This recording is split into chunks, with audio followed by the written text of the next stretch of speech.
Hola, soy Denise Arregui, esto es Presencia Cultural. En nuestro programa de hoy vamos a tener mucha música. Vamos a empezar con pianos capaces de interpretar las más hermosas sinfonías para irnos luego a las antípodas, es decir, a las guitarras eléctricas con la fuerza de la catarsis más extrema.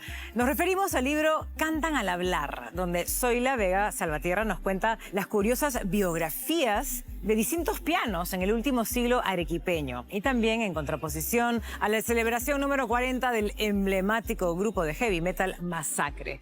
Bueno, entre ambos extremos, pinturas que nos hacen preguntas, fotografías que nos devuelven los rostros de mujeres de finales del siglo XIX y principios del siglo XX y un artista visual que le pone mucha música a su obra.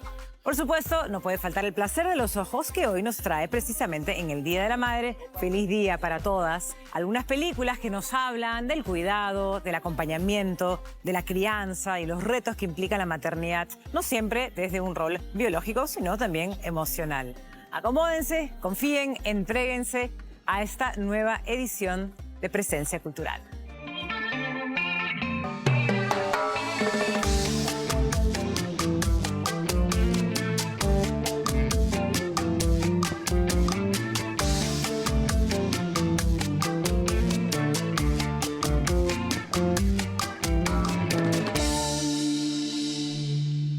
La arequipeña Zoila Vega Salvatierra tiene un currículum muy rico. Es musicóloga, es directora de orquesta, es violinista, es profesora principal en distintas cátedras y además tiene el talento irreprochable que es la literatura.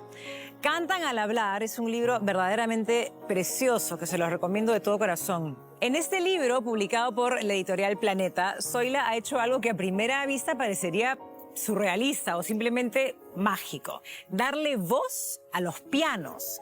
Los ha convertido en personajes, en narradores con memorias, con emociones y buenas historias que contar. Yo destaco algo muy bonito que dijo Zoila en esta conversación sobre los pianos, que su tiempo de vida es mucho más largo que el de un humano promedio, que tienen tantas historias que decir y están tan guardadas dentro de sus tapas que si no le das voz, nadie lo va a hacer.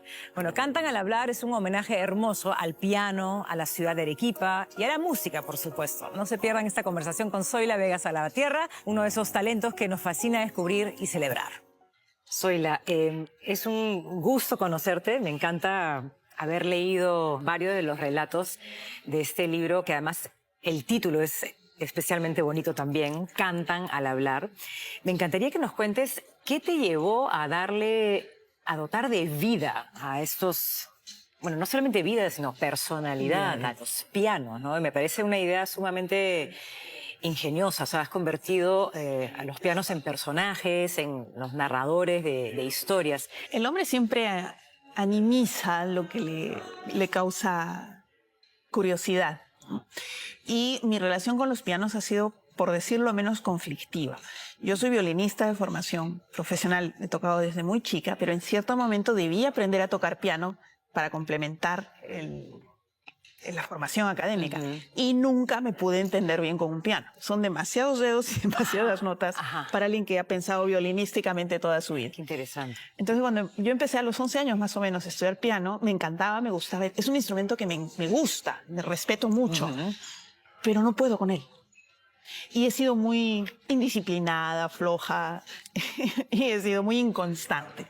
Y entonces a mí se me ocurrió decir, ¿qué me diría mi piano si yo pudiera darle un micrófono y decirle, ¿qué opinas de esta persona que no te trata bien? Y creo que sí exagero un poco y me doy un poco de látigo porque mi piano diría muchas cosas. Pero además de mi vida profesional como violinista, he tocado recitales con pianos.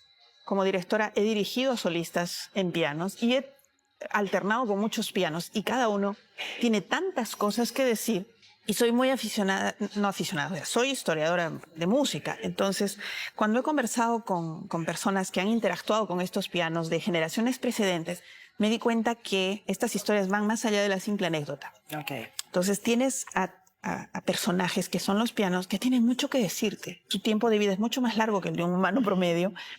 tienen tantas historias que decir y están tan guardadas dentro de sus tapas que si no les das voz, nadie lo va a hacer. Totalmente. Y esa más o menos fue la idea. Bueno, dice que estos pianos existen en Arequipa o existieron, pero ahora, ¿cuántas de esas historias también son, bueno, parte de tu vida o cuántas de esas historias son parte de una verdad histórica, ¿no? Oficialmente no puedo reconocer que nada de esto sea verdad. Cualquier parecido con la realidad es pura coincidencia. Pero sí puedo decirte que los pianos físicamente están en la ciudad. A mí me parecía muy importante esa relación del piano con la ciudad, porque la ciudad los determina, los consigna, incluso los distribuye. Hay pianos que ascienden socialmente y hay otros pianos que descienden en la escala social. Por lo menos 5 pianos son visitables en Arequipa en la actualidad y en salas públicas, bueno, una en privada porque una está en mi propia casa. Ya. El sexto no sé dónde está. Ajá. Que es precisamente el desconocido, ¿no? El desconocido, que tenemos que hablar del desconocido. Que es quizás el más sufriente, ¿no? Es un piano que sirve como una escalinata en una sala de teatro. Que digamos, parafraseando su situación, es el último eslabón, es el último peldaño de la miseria, ¿no? Y claro, y cuando lees ese relato, realmente ahí sentí como que se me encogió el corazón de imaginar que hay muchos pianos que terminan siendo como un mueble que sirve para poner objetos decorativos y no son tocados nunca. Pero hablemos del piano desconocido, por favor. Ya, el piano desconocido es una historia que me contó mi primer maestro de piano. ¿Cómo vas a pisar la tapa de un piano para alcanzar un escenario, ¿no? ¿Qué siente el piano cuando lo pisas, cuando lo humillas o cuando le borras la identidad con ácido? No sabes, o sea, el piano en algún momento debió saber quién era, pero en el momento en que le borraste el nombre, le borraste la historia. Por eso es que él no sabe quién es, sabe dónde está, incluso de cierta manera disfruta su situación, ¿no? Porque dice, estoy aquí escuchando conciertos, es la única cosa buena que saco de todo esto. Pero su dolor es tangible. Hablas de un piano que es el Bechstein.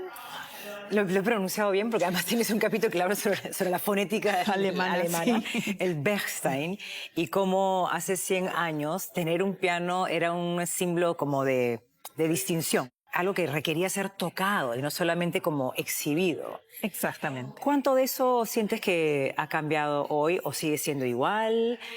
¿Haces un comparativo también con los televisores de pantalla plana de ahora, que ahora sí son exhibidos tal cual en la pared, pero son usados, digamos? Claro, y son una forma de afianzar lo que somos ante los vecinos, ¿no? Los pianos en general, no solo los Bechstein, fueron utilizados como una voz de modernidad. En cierto momento reemplazaron a las guitarras que fueron vistas como obsoletas y relegadas al ambiente popular. La guitarra fue el instrumento doméstico por excelencia en la época de la independencia. Pero cuando llegan los pianos se les ve como el símbolo de los nuevos tiempos. La modernidad, la llegada de la civilización, y cumplir el sueño del progreso que toda joven república tiene. Y los pianos no solo entran en los salones de las élites, sino entran también en los vecindarios, en los tambos de un solo caño, como dice el vals. Pero además esta materialidad del Bechstein está asociada a ciertas formas de ver la vida. El Bechstein habla de parte de una sociedad burguesa de extranjeros que vienen y traen capitales y hacen inversiones y que terminan peruanizándose en el Perú, que es la historia de muchos migrantes, pero hablas de cierto orgullo porque no es absolutamente peruano y termina siéndolo, ¿no? Y ese orgullo de casta, ese orgullo de clase, lo hace ser hasta xenófobo. Yo soy alemán y nada que no sea alemán me interesa, ¿no? Y al final termina dejando de ser alemán. Entonces esas ideas asociadas a dónde viven, con quiénes viven, fue lo que más me interesó. No solamente son objetos, construyen su historia en función de los humanos con los que conviven. Hermoso.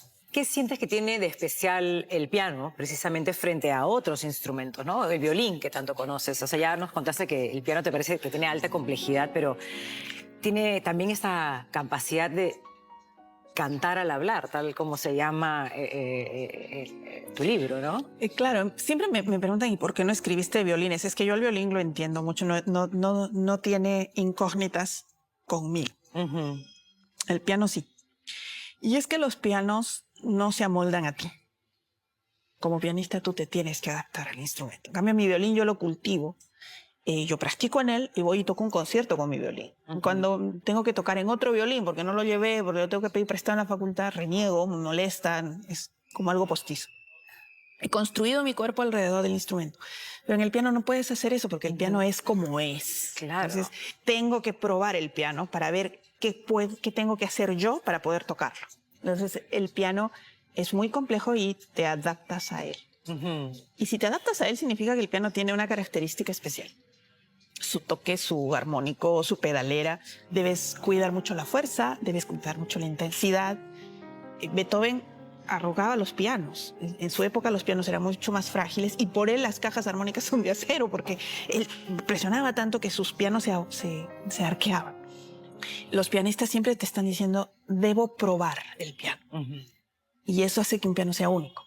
Hay una historia que es del Steinway & Sons, que es un piano norteamericano, me decía, ¿no?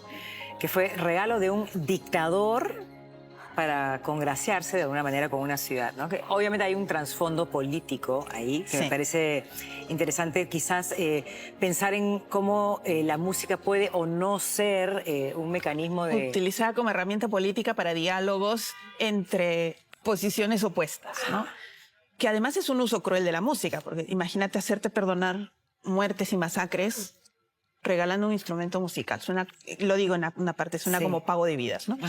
Esa historia, que además ese es el piano que conoce más presidentes, porque luego se vuelve a encontrar con otro.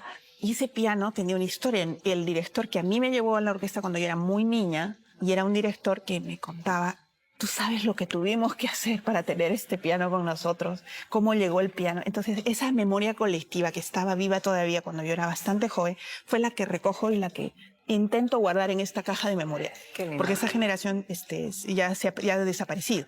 Con la pandemia se fueron los últimos. Cosas que han pasado en la vida cultural de la ciudad que merecían saberse, porque de lo contrario hubieran caído en el olvido.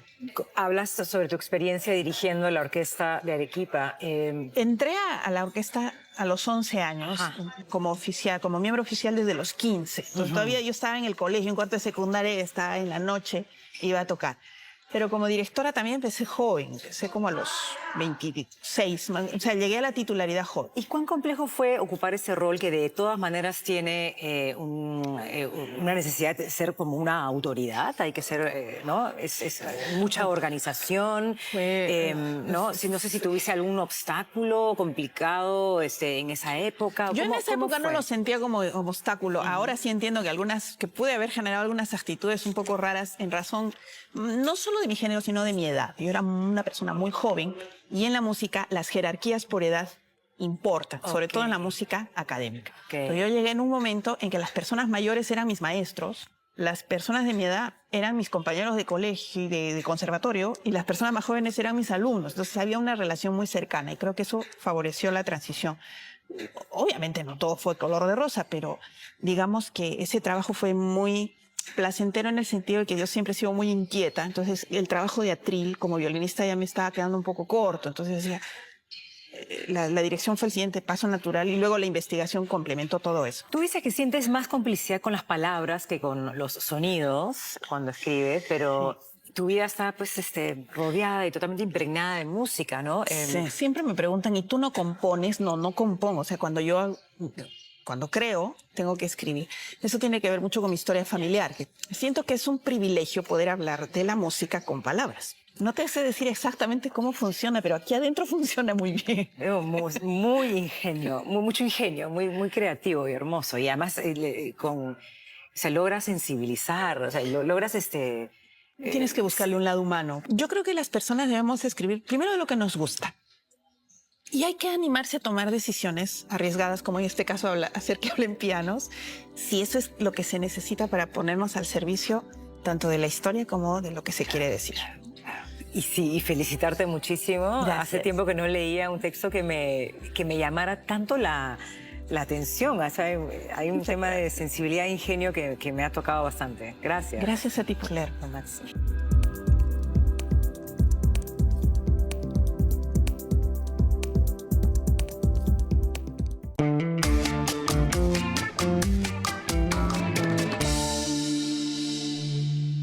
Hoy en el El placer de los ojos, Raúl nos propone mirar la maternidad desde distintos lugares. Desde la ternura, el conflicto, la ferocidad, el caos, la rebeldía y, por supuesto, el amor. Ser madre o no serlo siempre ha sido una fuente de historias inagotable. Y hoy les traemos películas buenísimas, historias que muestran distintas maneras de abordar ese vínculo tan poderoso, tan enraizado y tan definitivo como el ser hija, como el ser madre. Adelante con toda esta intensidad, querido Raúl. Get over yourself.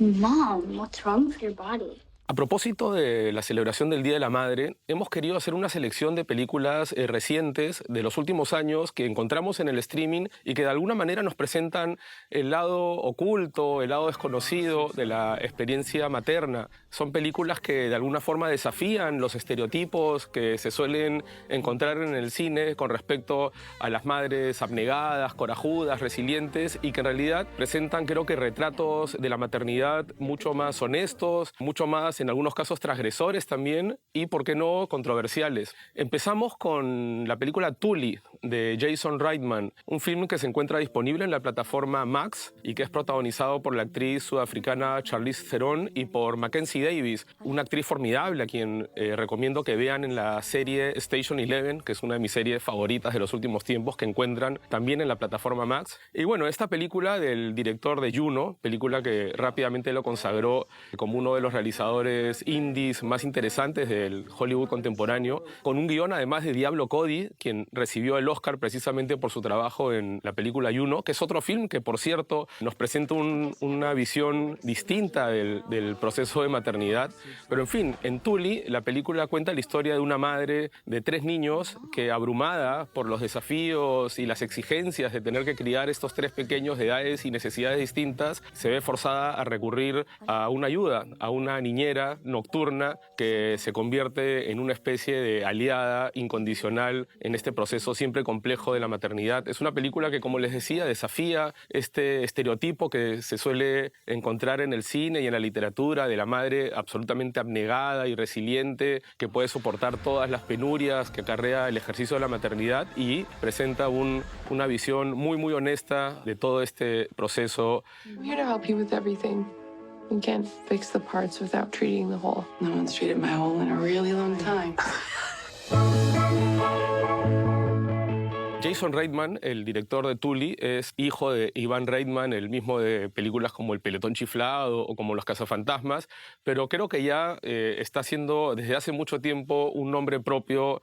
Próximamente, también en Max, se estrenará su película más reciente, Saturday Night, que trata sobre los orígenes del famoso programa Saturday Night Live de la televisión estadounidense. Siguiendo con las madres abrumadas, no solo por el ejercicio mismo de la maternidad, sino también por las expectativas sociales que se generan en torno a la figura materna, tenemos la película La hija oscura, la magnífica ópera prima de la también actriz Maggie Gyllenhaal, que se encuentra disponible en Netflix, una película que en su momento recibió múltiples nominaciones al Oscar y que tiene en Olivia Colman a una protagonista ciertamente excepcional. La película está basada en una novela también muy reconocida de la italiana Elena Ferrante y fue presentada originalmente en el Festival de Venecia, donde Maggie Gyllenhaal, por cierto, obtuvo el premio al mejor guión adaptado. I'll give you 3 seconds to come back. 3, 2, 1. También están abrumadas las madres que aparecen en la película Madres Paralelas de Pedro Almodóvar, un film del año 2021 que es protagonizado por una estupenda Penélope Cruz, que por esta película recibió también una nominación al Oscar, entre otros reconocimientos, y que cuenta la historia de 2 mujeres que dan a luz en simultáneo y que, bueno, luego ocurre uno de esos clásicos miedos que suelen tener las madres, sobre todo las primerizas, que es sufrir el cambio de sus bebés en la maternidad. Bueno, no quiero spoilearles más, es una película muy conmovedora, con actuaciones ciertamente magníficas. También está Rosy de Palma y Tana Sánchez Gijón, que son actrices habituales en las películas de Almodóvar. Y la encontramos, como les decía, en la plataforma Netflix. Otra película que aborda desde un ángulo también muy diferente, muy original, los desafíos que suelen estar asociados con el ejercicio de la maternidad es Lady Bird, de la directora Greta Gerwig, quien, como sabemos, el año pasado obtuvo un éxito a nivel global impresionante con su película Barbie, pero que en este film, que si bien toca otros temas como el siempre complejo tránsito de la adolescencia a la edad adulta, de los jóvenes, en fin, también es una película que aborda con muchísima honestidad la siempre difícil vínculo que se suele generar entre las madres y las hijas adolescentes y cómo muchas veces esta relación termina convirtiéndose en una especie de batalla entre dos generaciones distintas. La película es protagonizada por la siempre notable Saoirse Ronan y por Laurie Metcalf, que también brindó una performance brillante que fue reconocida con múltiples nominaciones y distinciones en los premios de aquella temporada. Don't you think maybe they are the same thing?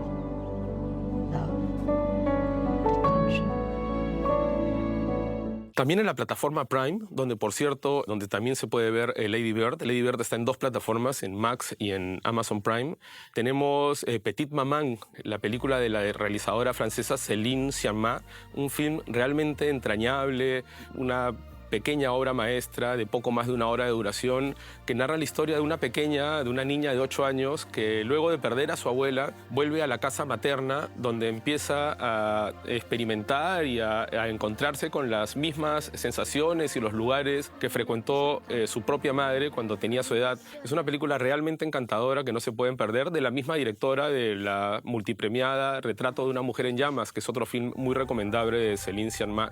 Luego, otras películas que abordan desde perspectivas completamente distintas la experiencia materna y que encontramos en el streaming. Distancia de rescate, la última película de la peruana Claudia Llosa, con Dolores Fonsi y María Valverde en los papeles principales y basada en la famosa y notable novela de la argentina Samantha Schweblin. Es una película que aborda los miedos inevitables que acompañan el proceso de maternidad. La distancia de rescate es precisamente el concepto de la distancia mínima que debe tener una madre con respecto a sus hijos para salvarlos de un potencial peligro. Y finalmente, sobre el también importantísimo rol que pueden tener las madres adoptivas, recomiendo la película Lion, de Garth Davis, protagonizada por Dev Patel y por Nicole Kidman, en un papel realmente fantástico, que se puede encontrar también en la plataforma Prime y que en su momento fue un film que recibió múltiples nominaciones, premios, reconocimientos, pero que creo que vale la pena, entre otras cosas, por la magnífica interpretación de Nicole Kidman, en este caso de una madre adoptiva. Son 7 películas que he mencionado aquí, todas creo que abordan y estudian la figura de la madre desde posiciones, perspectivas innovadoras, distintas, originales, y que recomiendo para que escojan en este Día de la Madre. Non l'ho neanche salutata. Ho l'impressione che tutti si facciano tante domande.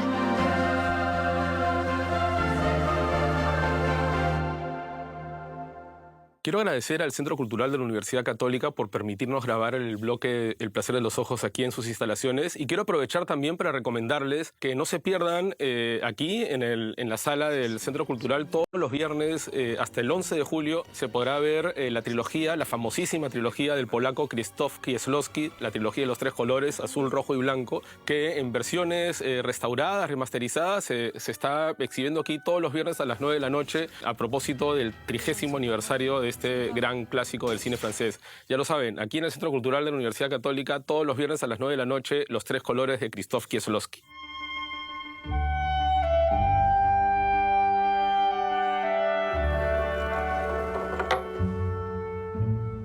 ¿Qué nos dice una fotografía sobre el lugar que ocupaban las mujeres peruanas hace más de un siglo? La muestra Ellas, la mujer en la fotografía del sur andino 1895-1945, narra a través de bellísimas imágenes cómo fueron retratadas las mujeres por los grandes fotógrafos, todos hombres de esos tiempos, como Max de Vargas, Carlos y Miguel Vargas, Avelino Ochoa o Miguel Chani, entre otros.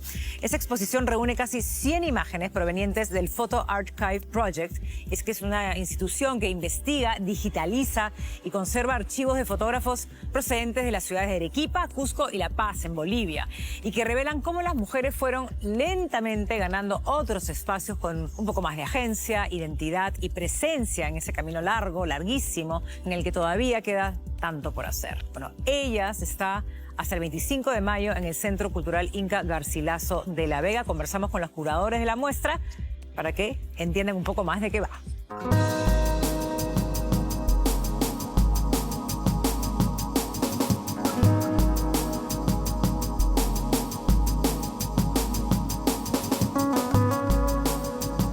El nombre de la exposición es Ellas, la mujer en la fotografía del surandino 1895-1945. Esta exposición es el resultado del proyecto digital que realizamos hace más de 20 años en 3 ciudades de los Andes, 2 del surandino, en Cusco y Arequipa, y en La Paz, Bolivia. En esta oportunidad, lo que estamos haciendo es presentar el trabajo de los archivos de Arequipa, Puno y Cusco. Los fotógrafos que participan son 16 fotógrafos. La exposición trata sobre el rol de la mujer a través de los años. Las diferentes etapas de la vida de la mujer se ven a través de las fotografías. Al inicio se notaba que había una jerarquización en los roles, digamos, de los comportamientos y de la vida misma de la mujer, ¿no? Las mujeres de la alta sociedad prácticamente tenían muchas limitaciones, por lo mismo de que tenían que participar en reuniones familiares y eran miradas por el entorno, ¿no? Y a diferencia de las mujeres de alta sociedad, las mujeres de las clases populares, las mujeres indias, eran mujeres más libres, porque ellas laboraban en los mercados, tenían sus propios negocios, ¿no? Entonces, esta exposición, lo que nosotros queremos en el fondo mostrar, cómo ellas se comportaron en las diferentes etapas de la vida.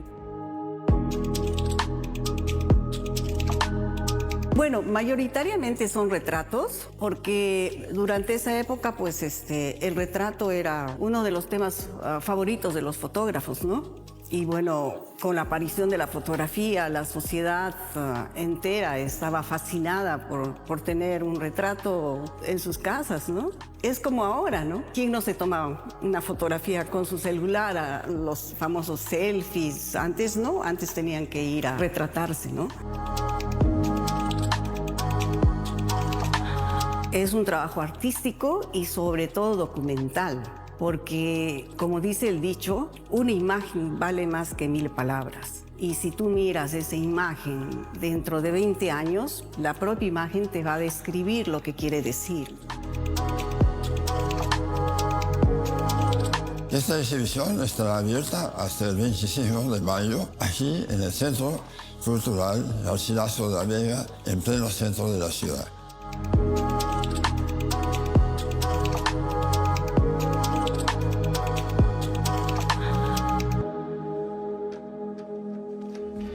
¿Buscas vivir de tu creatividad? El próximo 30 y 31 de mayo se va a celebrar en Arequipa el Festival Creative Talks 2025 en el complejo Magnopata de Yanaguara, que va a ofrecer precisamente respuestas prácticas e imaginativas a esa pregunta. La tercera edición de este festival, que celebra el pensamiento, la creatividad y la inspiración, tiene como invitados principales al letrista Elliot Tupac, al diseñador Amaro Casanova o a los creativos detrás de la agencia Malditos Publicistas, entre otros.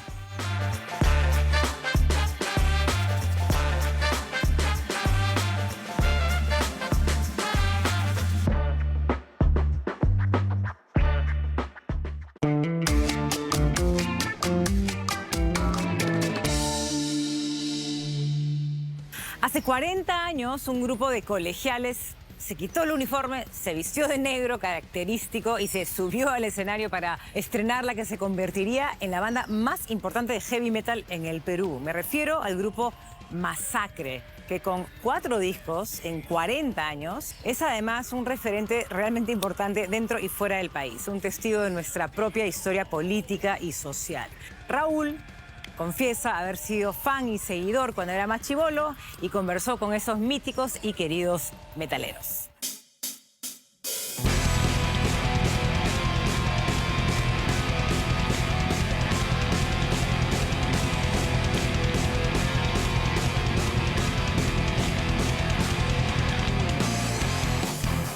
Hablar del metal en el Perú es hablar de la historia de Masacre también, una banda que justamente este año 2025 cumple nada menos que 40 años de trayectoria, 4 décadas en las que han sido protagonistas de todo el devenir de la escena metal en nuestro país. Estamos además en un lugar muy importante, muy emblemático para la banda, porque fue aquí precisamente, en este lugar, en este terreno, donde Masacre básicamente surgió cuando los hermanos Tuesta y Coqui Tramontana, quien vivía aquí, se juntaron estando todavía en el colegio para fundar una de las primeras bandas de heavy metal en el Perú. De hecho, la primera que grabaría un álbum muy recordado, muy emblemático, del que hablaremos en breve. ¿Cómo empiezan? Porque finalmente el heavy metal ya era un género que iba creciendo en popularidad, se escuchaban Iron Maiden, Judas Priest, pero no existían otros referentes del género, al menos no tan notorios en la escena peruana. Nos conocimos a través de un amigo mutuo. Yo tocaba guitarra, pero no sabía ni puntear, no conocía las escalas. Recibía la música por gente mayor que tú, o Disco Club también fue un referente importante para nosotros. Llegó Martín un día y agarró mi guitarra y se puso a puntear. Y dije, ¿qué pasó acá? ¿Cómo es esto? ¿No? Y me dijo, las escalas. Entonces así fue que él me dijo, vamos a probar la banda. Ellos ya tenían un baterista y Miguel era guitarrista, no era bajista, ¿no? Y ensayábamos diario, ¿no? Todos los días ensayábamos, todos los días. Hasta que se dio en el 13 de noviembre del 85.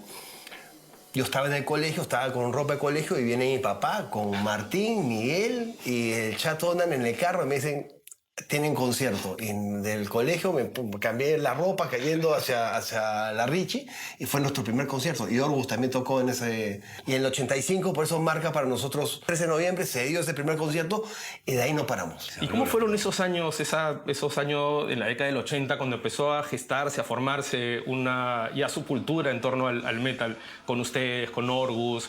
Recuerdo que en el 88 hubo este famoso concierto en el Palacio Marzano, que fue muchísima gente, que recuerdo que fue un pequeño acontecimiento dentro de la todavía incipiente movida metal de entonces. Y también les quería preguntar sobre en qué momento se da la división o empieza a fraccionarse la escena, porque ustedes originalmente han tocado también con las bandas subterráneas, con Leucemia, siempre tocábamos etcétera. con ellos, siempre tocamos con ellos. Nosotros hemos tocado en Mis Guaros Queridos, hemos abierto a los Chapis, o sea, hemos tocado donde nos podían tocar, pero nosotros sí tuvimos una persona que creo que nos abrió un poco la visión, que fue Alfredo Rosell, era el manager de Mickey González, y nosotros estuvimos trabajando, grabamos un demo en el estudio de Mickey, y a Mickey le gustó mucho la banda. Le decían, ¿qué banda peruana recomiendan? Y nos decía Masacre. Y Alfredo Rosell nos dijo, señores, una banda sin discos no es una banda. Entonces ahí es cuando nosotros agarramos y apostamos por grabar y entramos al estudio de Amigos, que era un estudio top en esa época de Lima. Nos endeudamos con nuestros papás y nos ayudaron algunos amigos. Y fuimos a CBS, donde Mickey, pero donde esa época Arena Hash, todas esas bandas estaban ahí en ese sello. Muchachos, no puedo sacar un EP, tienen que grabar 8 temas. Nos obligó a grabar 4 temas más.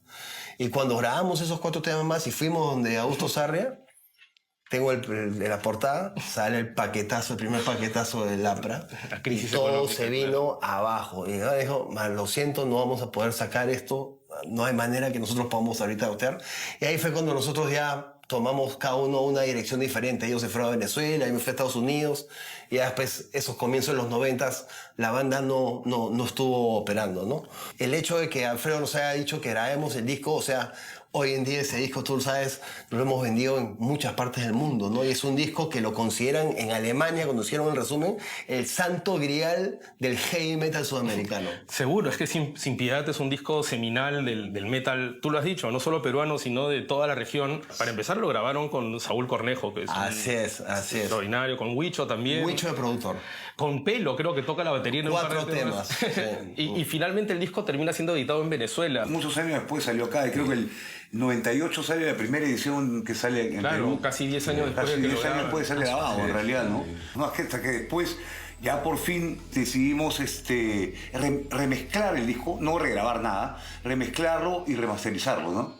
Y bueno, de ahí ocurre como paréntesis durante los 90s y vuelven con La Pierna en Alto, con Demoledor, que es un discazo, con este señor como nuevo vocalista, que es una de las voces emblemáticas del metal peruano y del metal latinoamericano.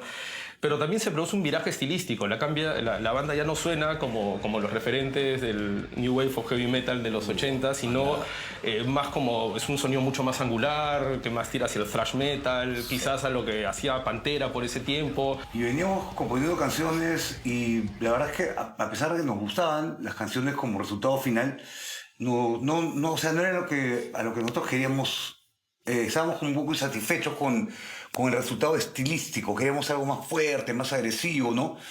Y en esa época se vio como Miguel Ángel ya no era cómodo para él cantar ese tipo de canciones. Martín y Rafa Maquis fueron a firmar un contrato en un sitio que se llama el Sky Room en Comas. Y estaba tocando Omar, estaban tocando covers de Sabbath, de Zeppelin, de Deep Purple.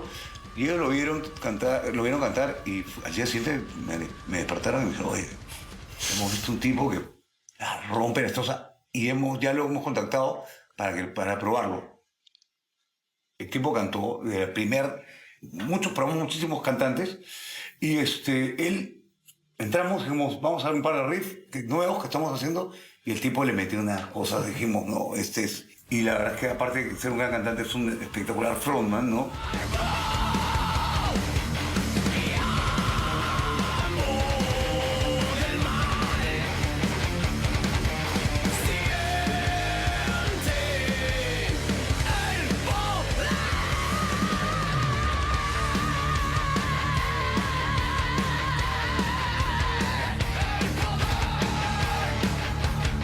Yo ya había visto Masacre, pero no conocía en sí, no era metalero. Entonces, cuando pasa esto en Comas, que yo estaba cantando en Comas, y yo les saludo. Oh, mira, un aplauso para los Masacres. Y la gente les aplaudió, los 30 que habían ahí. Porque yo dije, pues habrán venido a hacer un nuevo concierto. Y me dijeron, no, hemos venido a escucharte. Porque nos han dicho por ahí. Y me senté con ellos en la mesa y me invitaron a tomar una cerveza. Y me dijeron, ¿no quieres venir a probar? No sé qué, no sé cuánto. Nada de casting ni nada. Me lo plantearon como, vente a un ensayo a ver qué pasa. Lo primero que dije, yo no canto como ese. Era mi temor, porque yo los había visto. Yo como ese no canto. Yo tenía otra forma.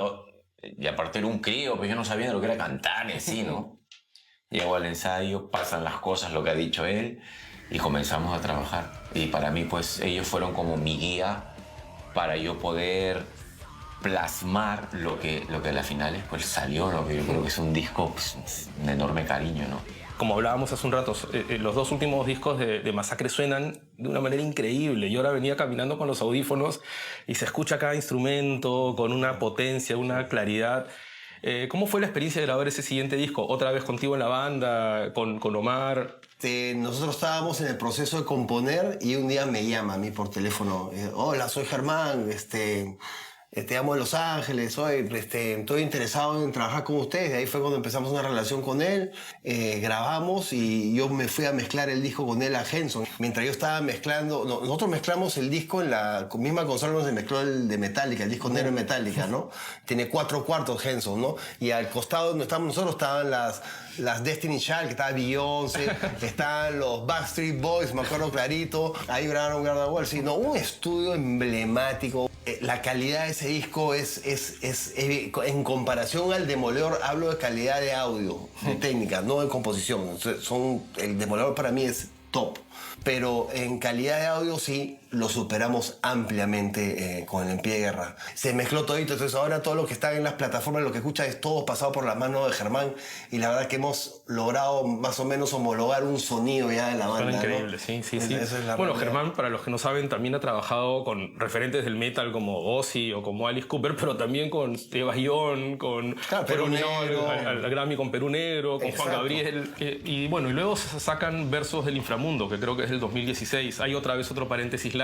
¿Qué pasó en ese momento? Bueno, Omar Pizarro se va a radicar a España en el 2006. Se dijo, hostia, joder, ya. 2005. Se acabó. Para nosotros fue un bajón grande porque habíamos sacado el En Pie de Guerra y la verdad es que el país está sumido en no pasaba mucho, no había mucho movimiento. la cumbia reventó, ¿no? Entró fuerte la cumbia, Bareto, toda esa banda, y empezaron a tener mucha exposición. Y también pasó que hubo muchos festivales fallidos. Nosotros cuando tocábamos del 2000 al 2005, ¿qué? Una locura. O sea, una locura. Dobleteábamos, hasta tripleteábamos, a veces Había tocamos todos los fines de semana. No, olvídate. Tocamos en el Guaralino, que es el referente de la cumbia.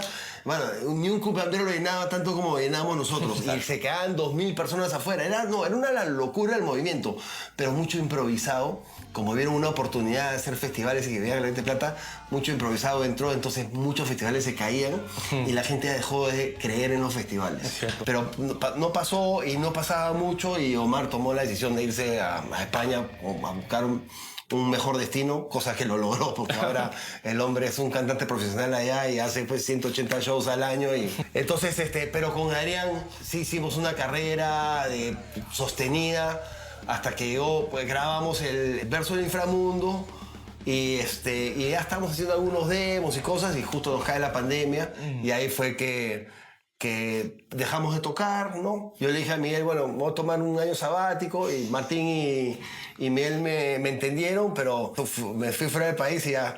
Cañón. Yo lo llamé, ¿qué haces? ¿Volvemos a tocar? No. Y ahí fue que lo convocamos a Omar, y a Omar hemos hecho ya 3 shows con que vamos a hacer ahorita. Yo creo que 4. Cuatro. Sí. Muchas vivencias, son muchas cosas, se han logrado muchísimas cosas. Y ahora que Masacre se ha reactivado, digamos, cumpliendo 40 años de trayectoria, ¿qué se viene? ¿Qué proyectos tienen? Acaban de estrenar un videoclip de Masacre. Bueno, como te habrás dado cuenta, nos tomamos nuestro tiempo para el disco, ¿no es cierto? Tenemos 4 discos en 40 años. En 40 años, pero bueno, con los normal, lapsos y en un todo. país donde no hay industria musical, parece que es muy fácil, pero claro, es que yo vivo la realidad de fuera y es que no es complicado, es imposible casi. Porque en un país donde hay industria musical, solamente salen adelante los que la industria decide. Aquí todos tratan de salir adelante tratando de grabar, pero es que también teniendo la industria es muy jodido. O sea, valoro muchísimo la gente que cree en la cultura, en que invierte para salir adelante, ¿no? Y para eso estamos. O sea, yo entiendo que tengamos solo 4 discos. Sí. La banda solamente había estado tocando cuando venía Omar de España, y en octubre hemos estrenado a un cantante que nos está apoyando a nosotros, lo llamamos, es un vocalista invitado, ¿no? Entonces lo que queremos ahorita es darle continuidad a la banda, entonces poder tener presentaciones en Lima, poder tener presentaciones en provincia. Hacer un disco, tienes que sentir a la banda, tienes que estar... O sea, no es tan sencillo como decir, ya, vamos a hacer una canción y van a cantar. Queremos sacar un disco, queremos sacar el mejor disco. No es que queremos hacer canciones ¿entiendes? Para seguir botando canciones. No nos interesa eso.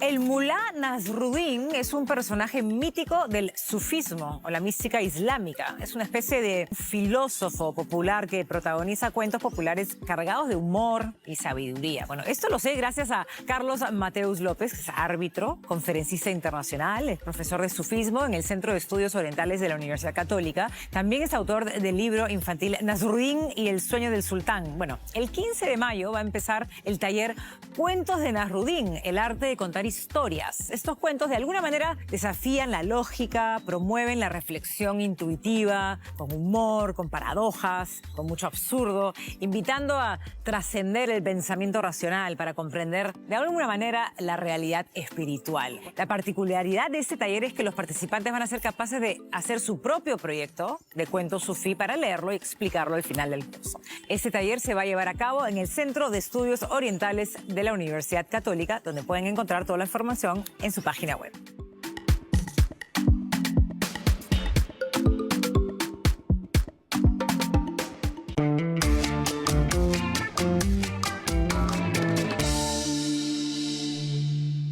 Para mí el color también tiene música. Bueno, es la frase que mejor define a Sherman Meléndez, que es nuestro invitado de hoy. El artista visual limeño, egresado de la Escuela Nacional de Bellas Artes, tiene el corazón dividido entre la música y el arte. Prueba de la unión de sus dos pasiones es la serie llamada Hit Rock, protagonizada por personajes como Jim Morrison, Madonna, Sting o Mick Jagger. Pero su objeto de exploración es amplio y en continua expansión. Lo puedes visitar en su taller de Barranco, obviamente con una cita previa, donde además dicta talleres. Si quieres conocer más sobre su obra, aquí lo tienes, con ustedes, Sherman Meléndez.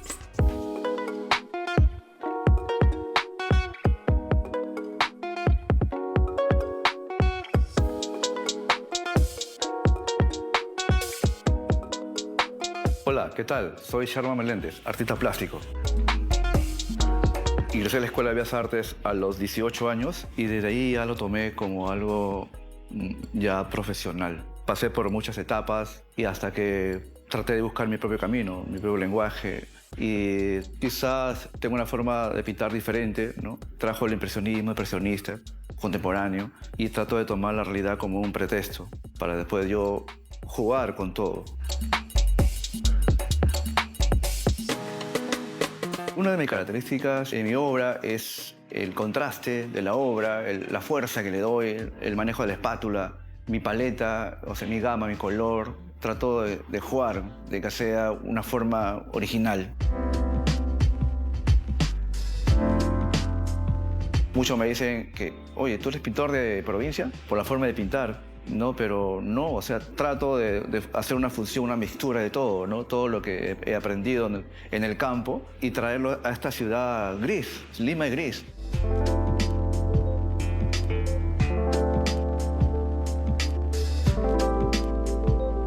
Trabajo diversos temas, puedo trabajar en óleo, acrílico, técnica mixta, dibujo, acuarela, ¿no? Puedo hacer instalaciones, según el tema. Por ejemplo, tengo una muestra que se me viene cerca, el 15 de mayo, en el Hotel Casa República, acá en Barranco. Y el tema es más o menos relacionado con lo interno y lo externo de Barranco, ¿no? Y acá hay mucho que trabajar, porque es muy poético Barranco, ¿no? Para mí lo importante es componer una escena, hacer mi composición, de manera que quito, que saco, cómo queda una obra, ¿no? Y luego ya el dibujo es total, ¿no? El dibujo y el color. El color lo puedes solucionar de repente con 2, 3 colores, según la gama. Ahora siento que estoy en lo mío. Cuando me dicen, Sherman, ¿sabes qué? Quiero una obra tuya. Quiero la última cena, pero tu última cena. O quiero una reproducción de mi familia, pero quiero con tu técnica, ¿no?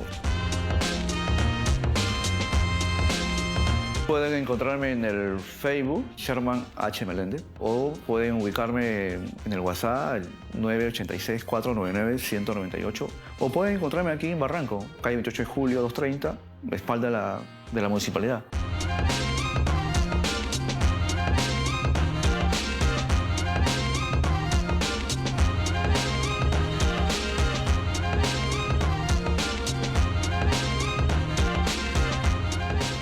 Hemos pasado de los pianos que guardan secretos a las guitarras eléctricas que lo gritan todo. Hemos visto y escuchado historias del barrio, de la fotografía, del lienzo, de la gran pantalla y hasta del sufismo islámico. Con toda esta variedad de conocimientos nos queda claro, como dijo el poeta francés Paul Éluard, no hay un solo mundo, hay muchos mundos y todos están en este. Antes de irnos, siempre agradeciendo a Serpar, que nos ha permitido grabar aquí en el Parque de la Muralla. Muchísimas gracias. Nos vemos el próximo domingo.